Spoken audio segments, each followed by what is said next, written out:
कभी कभी ज़िंदगी में एक ऐसा फेज आता है जहाँ हम फिजिकली थके हुए नहीं होते हैं, लेकिन फिर भी कुछ डिसाइड नहीं कर पाते।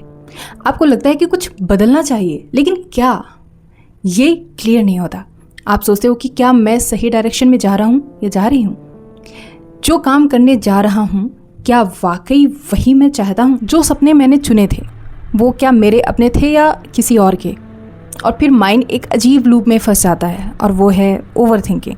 फिर उस सोच के बारे में और सोचने लग जाना, फिर हर पॉसिबिलिटी को एनालिसिस करना, और धीरे धीरे एक्शन रुक जाता है। देखो, आप लेज़ी नहीं हो और आप वीक भी नहीं हो सकता है कि आप एक ऐसी चीज़ के बारे में एक्सपीरियंस करे हो जिसे साइकोलॉजी में डिसीजन फैटिग बोलते हैं। सो हाय, नमस्कार, this is Shivani, welcome back to my channel. आज ह्यूमन नेचर के उस पार्ट के बारे में बात करेंगे जहाँ हर इंसान अपनी लाइफ में कहीं ना कहीं एक ऐसे मोमेंट पे आकर रुक जाता है। हम अक्सर सोचते हैं कि डिसीजन सिर्फ बड़े मोमेंट में लिए जाते हैं, लेकिन सच ये है कि पूरा दिन डिसीजन से भरा हुआ है। किस अपॉर्चुनिटी को हाँ बोलना है, किस बात पे ध्यान देना है, किस बात को इग्नोर करना है, किस मैसेज को रिप्लाई देना है, और किस फियर को सीरियसली लेना है या नहीं लेना है। हर डिसीजन मेंटल एनर्जी कंज्यूम करता है, और जैसे जैसे ये एनर्जी कम होती जाती है वैसे वैसे डिसीजन की क्वालिटी भी गिरने लगती है। इसलिए हम कई बार दिन के एंड में भी कोई भी इंपॉर्टेंट काम पोस्टपोन कर देते हैं, लेकिन रैंडम डिस्ट्रैक्शंस के सामने हार मान जाते हैं। इंटरेस्टिंग बात यह है कि साइंस ने भी इस पैटर्न को ऑब्जर्व किया है।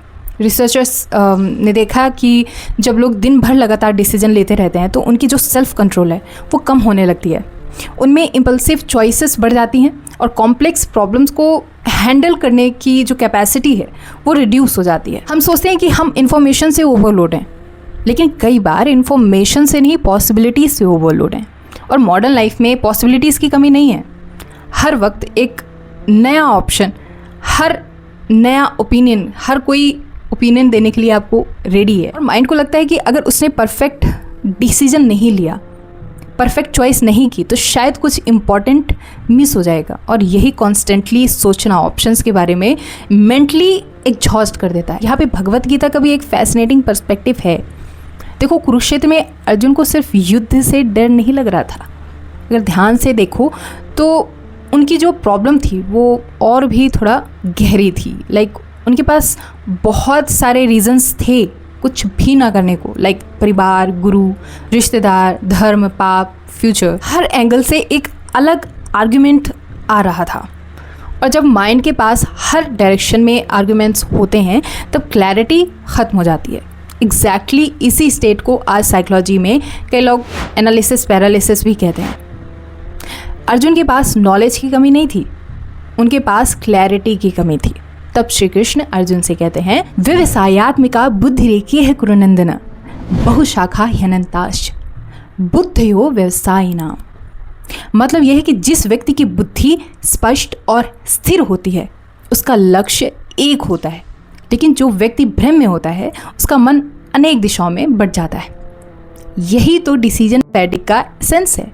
जब हर ऑप्शंस इक्वली इम्पॉर्टेंट हो जाता है आपके लिए, तब माइंड किसी भी डायरेक्शन में पूरी तरह नहीं जा पाता। देखो, जैसे आप इंस्टाग्राम के कई रील्स को आप सेव करके रखते हैं, आपके लिए सारे ज़रूरी होते हैं, लेकिन आप रेयरली ही आप वापस जाके उनको चेक करते हैं या देखते हैं।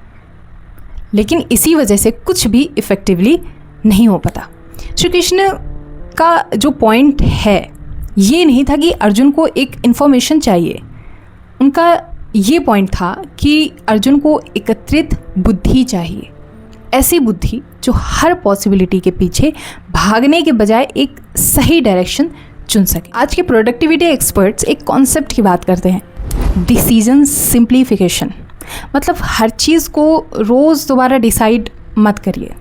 कुछ चीज़ों को सिस्टम बना दीजिए, कुछ चीज़ों को रूटीन बना दीजिए, और कुछ चीज़ों को वैल्यूज़ के आधार पर तय करें। सोचिए, आपको हर सुबह बार बार डिसाइड करना पड़े कि हेल्थ इम्पॉर्टेंट है या नहीं, लर्निंग सीखना इम्पॉर्टेंट है या नहीं, या डिसिप्लिन इम्पॉर्टेंट है नहीं, तो आपकी जो बहुत एनर्जी है, मेंटल एनर्जी, वहीं ख़त्म हो जाएगी।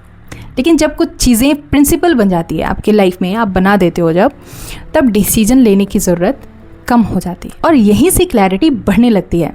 यही वजह है कि कई सक्सेसफुल जो लोग हैं वो अपनी ज़िंदगी के कुछ हिस्सों को इंटेंशनली सिंपल बना देते हैं ताकि उनकी जो मेंटल एनर्जी है उन डिसीजंस के लिए बची रहे जो वाकई उनकी लाइफ में मायने रखती है।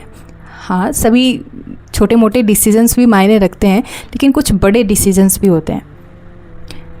But the deeper problem is, असली चैलेंज सिर्फ डिसीजन की क्वांटिटी नहीं है, असली चैलेंज उनका इमोशनल वेट है। हम डिसाइड करते हैं, फिर डाउट भी करते हैं, फिर फ्यूचर भी इमेजिन करने लगते हैं, फिर कॉन्सिक्वेंसेस भी कैलकुलेट करते हैं, वो तो करेंगे, फिर कंपेयर भी करते हैं, वो तो कंपलसरी है ना, फिर रिग्रेट और करते हैं। और एक डिसीजन जो कुछ मिनट में लिया गया था, कई साल पहले लिया गया वो डिसीजन, वो छोटा मोटा डिसीजन, आज भी आप उसकी वजह से रिग्रेट करते हैं। उसका मेंटल बर्डन हम कई दिनों तक उठाते रहते हैं। कई बार थकान का कारण डिसीजन नहीं होता, डिसीजन के बाद जो चलने वाली एंडलेस मेंटल कमेंट्री है वो होता है।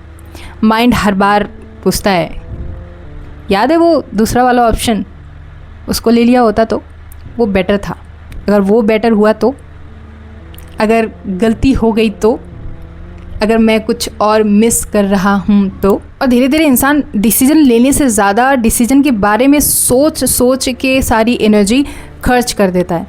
इसीलिए क्लैरिटी का मतलब परफेक्ट सर्टेनिटी नहीं होता। क्लैरिटी का मतलब होता है अपने चुनाव के साथ कुछ दूर तक चलने की हिम्मत होनी चाहिए। शायद लाइफ की सबसे बड़ी प्रॉब्लम ये नहीं कि हम गलत डिसीजन ले लेते हैं, हर कोई गलत डिसीजन ले लेता है, इंसान गलती करता है। शायद प्रॉब्लम ये है कि हम हर डिसीजन को अपनी पूरी आइडेंटिटी से जोड़ देते हैं, जैसे एक चॉइस हमारी पूरी ज़िंदगी डिफाइन कर देगी। लेकिन ज़िंदगी अक्सर ऐसे काम नहीं करती। बहुत बार क्लैरिटी सोचने से नहीं आती, क्लैरिटी एक्शन के दौरान आती। पहला कदम लेने के बाद ही दूसरा कदम दिखाई देता है।